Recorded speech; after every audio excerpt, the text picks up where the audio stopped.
Welcome to the Cape Forecasting Tool Analysis for Brisbane. I'm your host, and today is Thursday, December 25th, 2025.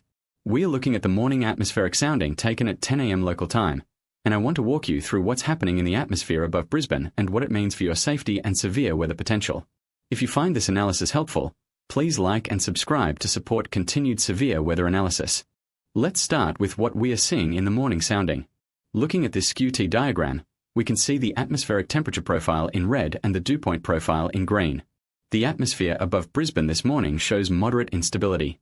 Mixed layer Cape is sitting around 503 joules per kilogram, which tells us there's some energy available if a parcel of air rises through the atmosphere. The blue shaded area shows CIN, or convective inhibition. Think of it as a lid holding the energy down. With minimal CIN, that lid is quite weak. Surface temperature is around 29.6 degrees Celsius with a dew point of 21.5 degrees, giving us 8 degrees of spread. The atmosphere is reasonably moist but not exceptional. Wind shear in the 0 to 6 kilometer layer is only 9.5 meters per second, which is quite weak for organized severe weather. The lifting condensation level is around 1,040 meters above ground. This is where clouds would start to form if air rises. Overall, the morning profile shows a weakly capped atmosphere with modest instability and very weak wind shear.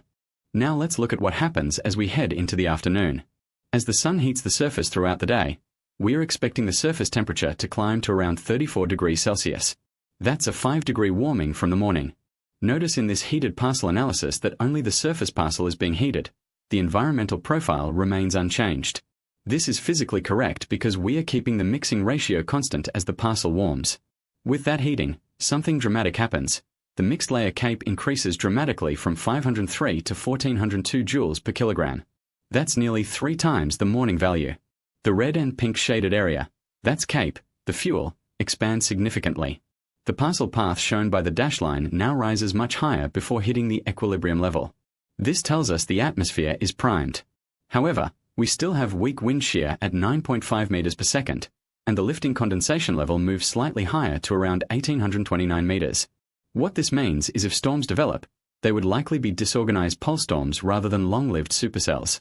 The energy is there, but the shear isn't strong enough to organize it into sustained rotating updrafts. Let's examine the wind profile and hodograph for the morning sounding. The hodograph shows how wind direction and speed change with height.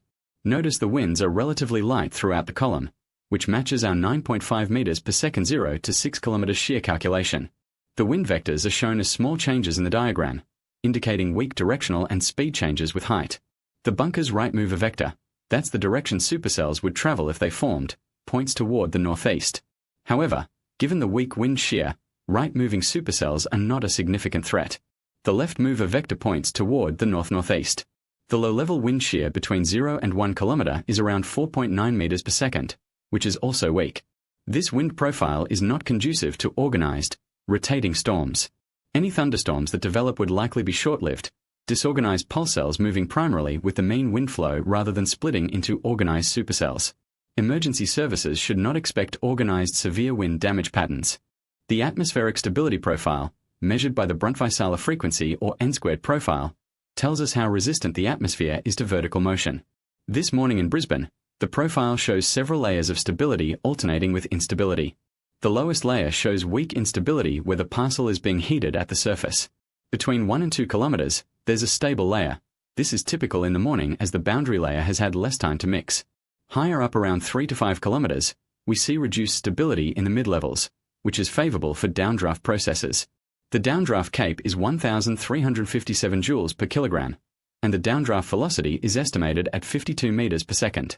This is quite high and indicates that if precipitation occurs, it could generate strong downdrafts, potentially producing microbursts. The dry air aloft combined with the favorable n-squared profile for downdrafts means that if storms do develop and produce rain, evaporative cooling could create substantial wind acceleration in the mid-levels that reaches the surface. However, the weak low-level shear means these would be non-rotating downbursts rather than rotating mesocyclones. Tomorrow morning, our machine learning model is predicting conditions similar to today. Mixed layer Cape is forecast at 123 joules per kilogram, quite low. Surface-based Cape is higher at 336 joules per kilogram. Wind shear in the 0 to 6 kilometer layer reaches 71.5 meters per second, which is unusually strong. The lifting condensation level sits at 911 meters. The storm mode is subconvective, meaning there's insufficient CAPE to support organized storms even with strong shear. Tornado threat remains low, hail is conditional if anything initiates, and wind threat is also conditional on storm development. By tomorrow afternoon at 600 UTC, which corresponds to your early evening local time, the model shows some evolution. Mixed layer CAPE increases to 131 joules per kilogram, still quite marginal. Surface-based CAPE drops to 250 joules per kilogram. Wind shear increases further to 79.2 meters per second. The lifting condensation level is 912 meters. The ship index is 1.95, indicating marginal hail potential if storms form. The lapse rate between 700 and 500 hectopascals is 5.0 degrees per kilometer. Again, the storm mode is subconvective. All threats remain conditional on initiation. Looking at how the machine learning model expects parameters to evolve through tomorrow, we can see CAPE remaining quite marginal throughout the day, starting around 100 joules at midnight and peaking in the afternoon. Wind shear shows a dramatic increase, starting around 20 meters per second overnight and climbing to nearly 80 meters per second by evening. This extreme shear is unusual and would be the dominant feature if any storms develop. Helicity values in the 0 to 1 kilometer layer remain modest, suggesting low rotation potential. The key story here is the massive wind shear increasing throughout the day while CAPE stays marginal. This is a challenging atmospheric profile. Lots of wind but insufficient fuel for sustained convection. In summary, Thursday, December 25th in Brisbane shows marginal to moderate convective potential. The afternoon heating will destabilize the atmosphere significantly, pushing mixed layer CAPE to around 1400 joules per kilogram.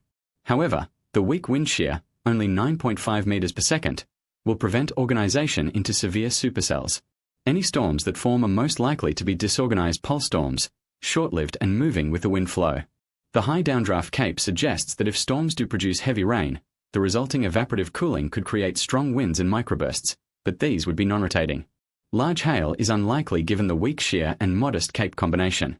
Remember, this analysis is provided by Distant Curve Remote Area Telecommunications.